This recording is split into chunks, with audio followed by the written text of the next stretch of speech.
Hey guys, welcome back to the channel. This is Bucket Ponds and my name is Terry. Today we are building a very special Tubiflex jar aquarium. That's right. Our goal today is to build a jar aquarium to raise Tubiflex worms and use them as fish food.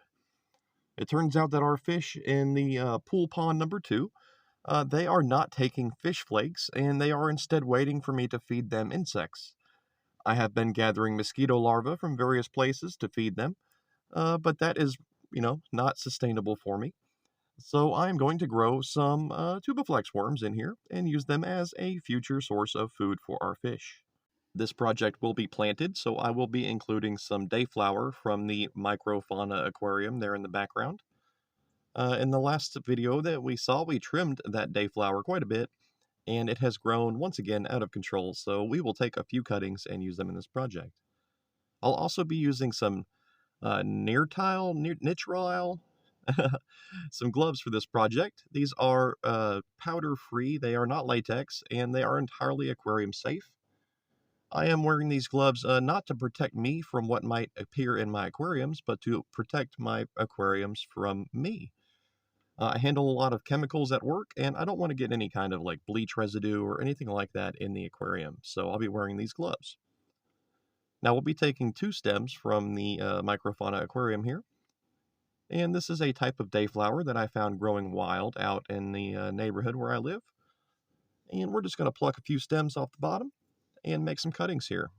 This is standard practice here at Bucket Ponds, and I'm just using some dayflower here because it will grow up out of the water, and that will encourage our worms to, climb it and to roost on it. They like to climb just above the water surface, and they hang on to any plants or debris, including the side of the jar. These plants will also act as a bit of a filtration for this project, and I just love Dayflower. It's one of the easiest plants to grow. It does very well in our aquariums, and I'm just looking forward to using it in more projects. We'll feed these extra leaves back into the microfauna aquarium, and as these plants grow in our new jar, we will eventually feed the extra leaves back to the Tubiflex worms in a sort of recycling process. For the rest of those, we'll just kind of push them out of the way. And before we begin, we must rinse the jar. This is an old collection jar and it needs to be cleaned up. And there we go. Through the magic of editing, it is instantly clean. And we are ready to begin our aquarium build. It might have been a while since I built a jar aquarium for you guys. But here we're going to be using the same sand and lava rock that we use in most of our projects. I don't want to mix it up too much with this project. I want to use what works, and I want to run with what we know is effective for raising these worms. So I'm just going to throw a little sand in the bottom. This should act as a bit of a pH buffer, and if nothing else, it will increase the surface area along with the lava rock to encourage more beneficial bacteria. Now this tank is not built for looks, but I do want it to look nice, when we can. So we're going to turn the seam of the jar to the side, and we're going to use our large scissors to just, flatten out the sand a little bit.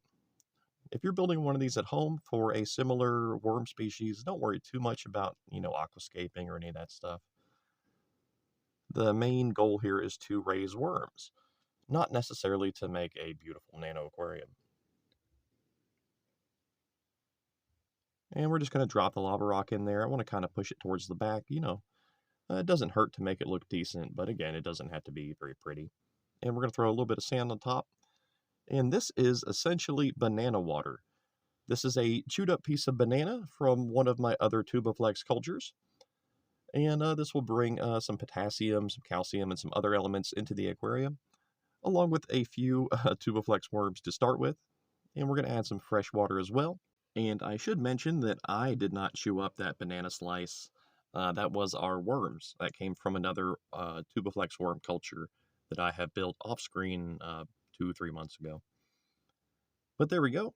I do not advise that you feed your worms with banana slices, as it clouds the water and it takes a very long time to break down. Instead, I would use strawberries, cucumbers, and things like that. Even a little bit of fish food should work, but they definitely like the cucumbers and strawberries. And now we're going to add our plants. I had to trim that one a bit, so we have a little extra stem here with no leaves.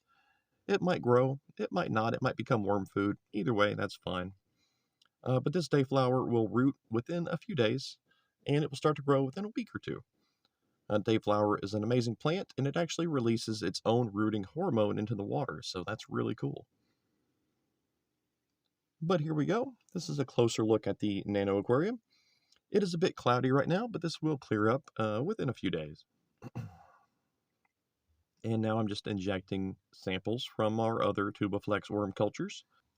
And the water might look a little bit cloudy, but that's okay. It will clear up shortly. And I'm going to adjust the lighting here a bit so that we can see the worms a little bit better. Yeah, there we go. You should be able to see a few of them swimming around in the water column now. They are actively swimming to the surface, and they come just above the surface of the water, and then they begin to group up and form colonies. These may not be the Tubiflex worms that we all know and love.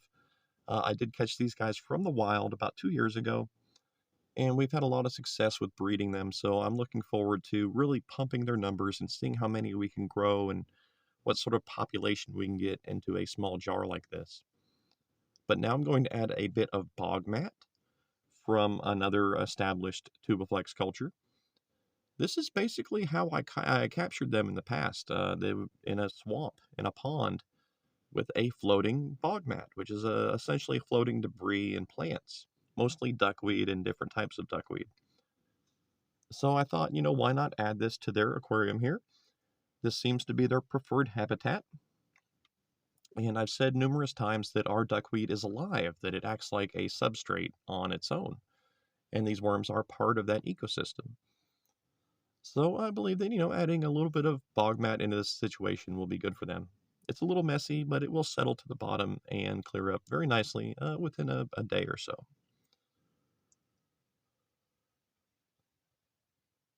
And here we are. Within a few minutes of injecting our first worm groups, they've already ventured to the surface and they are finding each other. They are pink red, and they move around through an undulating motion. But they seem to have some small hair-like appendages on the sides of their body, and they use them to stick to the glass, to stick to any debris, any duckweed or anything that happens to be stuck to the glass. They will use that as a place to climb. And a few minutes later, we have another colony starting to form over here. And I think that's really cool. I like seeing all of this activity so quickly after adding them to the aquarium. Now, some of them will remain in the duckweed. They will hang out down just into the surface of the water, but mostly they seem to like to group up right here just above the surface. And this makes collecting them a bit of an issue, as I have to essentially shoot some water in there, knock them down into the water, and then, suck them up like that with my pipette. But that's fine. No big deal. They're very easy to work with, and they're very easy to handle and to raise once you have messed with them for a while. So here we are about 1 hour after setup, and we have our first true colony here. These guys are all intertangled, and they begin to act like a single organism in some ways. If I were to tap on the glass right now, they would all pull back and show like a fear response as a collective unit, which I think is really cool. But as these groups form, they will be breeding and they will be looking for food. And other worms, like this guy here on the left, he will be, searching out the colony and coming to join them. I think that's really cool. I don't know how they sense one another like that, but he definitely knew there was a colony there and he's come to mingle with them. So overall, this project is a pretty interesting success. And there we are. This is our new Tubiflex worm culture. It might not look like much, but it doesn't have to. You can see a few clusters there above the surface. And our ultimate goal here is not to grow more duckweed or to grow more dayflower. It's to grow more of these worms. But the plant's growing and being used elsewhere is just an added bonus. So I'm pretty happy with this project, guys. I hope that you enjoyed it. Please like and subscribe. We are coming up on like 1,000 subscribers now, and I am overjoyed. Join the Bucket Ponds family. Leave a comment, suggestions, all that stuff. I am happy to be inspired by you guys and to participate in a discussion with you about these projects. There are a few more videos popping up right now. Please check them out, and I'll see you in the very next video. Have a great day.